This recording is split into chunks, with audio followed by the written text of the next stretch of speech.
स्वतंत्रता दिवस के अवसर पर देश भर में जश्न के बीच दिल्ली के सुल्तानपुर स्थित आर गीता बाल भारती स्कूल में भी रंगारंग सांस्कृतिक कार्यक्रम का आयोजन किया गया। इस मौके पर स्कूली छात्रों ने कार्यक्रम के माध्यम से देशभक्ति का एक अनोखा नज़ारा पेश किया। इस अवसर पर विश्व गुरु भारत न्यास की संस्थापक अध्यक्षा साध्वी समाहिता दीदी व स्थानीय विधायक मुकेश अहलावत मुख्य अतिथि के तौर पर उपस्थित रहे। साथ ही कार्यक्रम के दौरान राष्ट्रीय स्वयंसेवक संघ से जुड़े कई पदाधिकारियों ने भी अपनी उपस्थिति दर्ज कराई। इस मौके पर स्कूली छात्रों ने कई इतिहासकारों पर भी रोशनी डालने का प्रयास किया। साथ ही स्कूली छात्रों की अलग अलग सांस्कृतिक और नृत्य प्रस्तुतियों ने भी लोगों के बीच खूब तालियां बटोरी।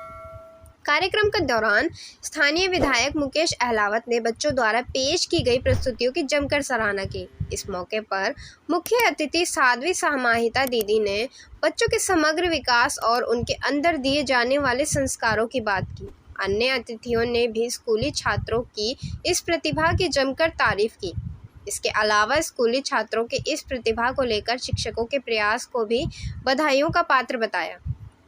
कार्यक्रम में आए हुए सभी अतिथियों ने कहा कि युवाओं द्वारा आयोजित इस तरह के कार्यक्रम से युवाओं में भारतीय संस्कृति के प्रति प्रचार प्रसार होता, जो वास्तव में काबिल तारीफ है और हमारी भारतीय संस्कृति को बढ़ावा देने के लिए इस तरह के कार्यक्रम बेहद ज़रूरी हैं। पूरा देश 75वां स्वतंत्रता दिवस मना रहा है। सभी के हृदय में राष्ट्रभक्ति, राष्ट्र प्रेम उमड़ रहा है। राष्ट्र के प्रति समर्पण की भावना जागे, राष्ट्रहित में अपना तन मन धन अर्पित करने की भावना जागे और जो जिस क्षेत्र में है उसी क्षेत्र में राष्ट्र को समर्पित भाव से राष्ट्रहित में कार्य करना प्रारंभ कर दे।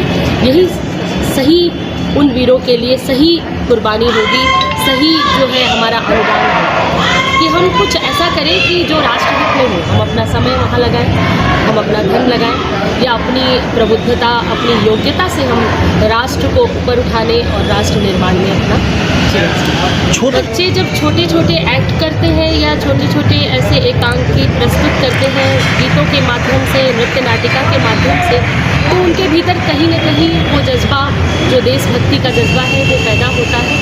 भले ही बचपन में उन्हें बहुत ज़्यादा समझ में ना आए, लेकिन जब बड़े होते हैं तो उन्हें पता चलता है यथार्थ क्या था और उनके भीतर भी देश के प्रति मर मिटने की भावना, राष्ट्रहित के लिए अपना जीवन समर्पित करने की भावना जागृत होती है। अपने रण बहादुरों के बारे में जानकर कि आज़ादी आसानी से नहीं मिली, बिना बलिदान के, बिना त्याग के, बिना तप के कुछ भी हासिल नहीं होता। ऐसा बच्चों ने सोचा नहीं था। मैंने जो वो बच्चे घूम रहे थे तो बच्चों को टीचर्स हैं, इन्होंने अच्छा सिखाया होगा और अच्छा सिखाया तभी इन्होंने अच्छा परफॉर्मेंस किया, तो बहुत अच्छा परफॉर्मेंस किया।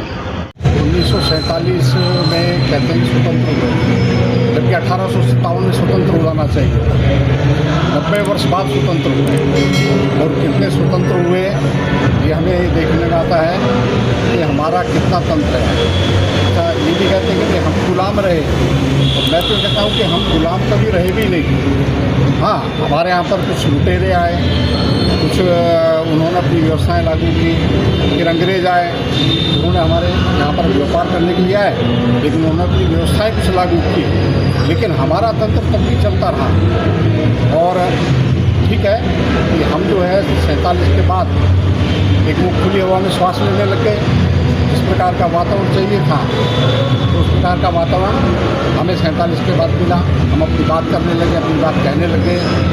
एक संविधान की रचना हुई, उस संविधान के हिसाब से हमें और अपने कर्तव्य भी हैं तो हमारे दायित्व भी हैं, और वो जो संविधान हमें दिया है उसका पालन करना ये हम सबका कर्तव्य है।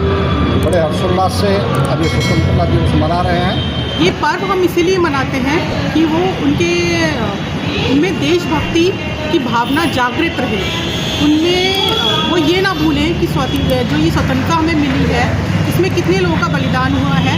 हम वैसे उन्हें समय समय पर पढ़ाते भी रहते हैं, लेकिन ऐसे पर्व और उत्सव में जब वो भागीदारी करते हैं तो उनके मन में एक नई भावना जागृत होती है और अपनी धरती माता के प्रति एक प्यार, स्नेह और आदर की भावना जागृत होती है। इसीलिए ये पर्व हम स्कूल में मनाते हैं। यहाँ के रहने वाले प्रत्येक व्यक्ति को इस ओर जागृत किया कि ये जो आज़ादी हमें मिली है वो कैसे मिली है और उसे हमें बचाकर रखना है। और बड़े सम्मान के साथ अपने घरों में इस ध्वज को लगाना है और 15 अगस्त के बाद उस ध्वज को जो है बड़े सम्मान से जो है उसे उतार कर रखना है। आज़ादी के पूर्व दिन 14 अगस्त को ये बहुत ही सुंदर कार्यक्रम सुल्तानपुरी जैसे क्षेत्र में किया और मेरे को आमंत्रण किया, उसके लिए मैं उनका बड़ा धन्यवाद करता हूँ। साथ में जिस टीम से मैनेजमेंट टीम या स्कूल में पढ़ाने वाले हमारे शिक्षक जिस तरह बच्चों को झांकियों के माध्यम से, नाटक के माध्यम से, गीत के माध्यम से देशभक्ति को आगे बढ़ा रहे हैं, एक दिन यही बच्चे देश के कर्णधार होंगे, यही बच्चे देश को संभालेंगे। हमारे लिए बड़े गर्व की बात है कि देश दिन प्रतिदिन तरक्की करता जा रहा है। भारत आज 5वीं अर्थव्यवस्था बन चुका है और मोदी जी के नेतृत्व में पूरे देश में देश का मान बढ़ रहा है। फ्रांस जैसे देश, ऑस्ट्रेलिया जैसे देशों में उनका भव्य स्वागत हो रहा है और उनको बॉस बताया जा रहा है। हम सब देशवासियों के सपनों को पूरा ये सरकार कर रही है और हम आर गीता बाल भारती के अध्यापक ऐसे ही बच्चों के अंदर देशभक्ति की भावना भर रहे हैं। आपको बता दें कि इस वर्ष भारतीय स्वतंत्रता दिवस को 77वां वार्षिकोत्सव मनाया जा रहा है। देश के अलग अलग इलाकों में इस पर्व को लेकर जश्न का माहौल देखने को मिल रहा है। जश्न के इस माहौल के बीच दिल्ली में भी भारतीय संस्कृति का नज़ारा देखने को मिल रहा है। इसी फहरिस्त में दिल्ली के सुल्तानपुरी में भी स्कूली छात्रों ने अपनी प्रस्तुति से न केवल भारतीय सांस्कृतिक परंपरा का लोगों तक पहुंचाने का प्रयास किया गया, साथ ही लोगों तक यह संदेश भी पहुंचाने का प्रयास किया गया कि आज़ादी के इस पर्व के लिए कितने स्वतंत्रता सेनानियों ने अपना त्याग और बलिदान दिया है और देश का हर बच्चा और युवा इससे अवगत हो, इसी मकसद से यह कार्यक्रम आयोजित किया गया। लिहाजा ज़रूरी है कि आज की युवा पीढ़ी में भारतीय संस्कृति के प्रचार के लिए इस तरह के कार्यक्रम लगातार आयोजित किए जाते रहें। दिल्ली से अपने सहयोगी फिरोज हसन के साथ अजीत कुमार की रिपोर्ट, हम वतन टीवी।